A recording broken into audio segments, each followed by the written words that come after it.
Hello Telugu క్యాథలికన్ know your church అనే యొక్క ఛాలెంజ్లో భాగంగా విశాఖ అగ్రమేత్రాసనంలో ఉన్నటువంటి కొన్ని ప్రత్యేక దేవాలయాలను చూడబోతున్నాం. విశాఖ అగ్రమేత్రాసనం కైలాసపురం ప్రాంతంలో ఉన్నటువంటి ఈ యొక్క వెలంగిని మాత దేవాలయం సహజమైన కొండ ప్రాంతంలో ఈ యొక్క దేవాలయం నిర్మించబడి ఉన్నది.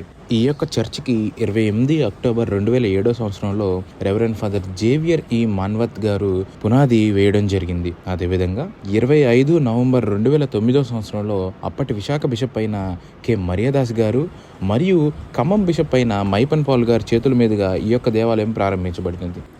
అదేవిధంగా ఈ యొక్క దేవాలయ ప్రాంగణం చూసుకున్నట్లయితే ఎంట్రన్స్లో ఉన్న మరియమాత స్వరూపం చాలా ప్రత్యేక ఆకర్షణగా ఉంది. అదేవిధంగా మరియ ద్వారా క్రీస్తు చెంతకు అనే పదాన్ని ధ్యానిస్తూ కల్వరికి మార్గం ఉంటుంది.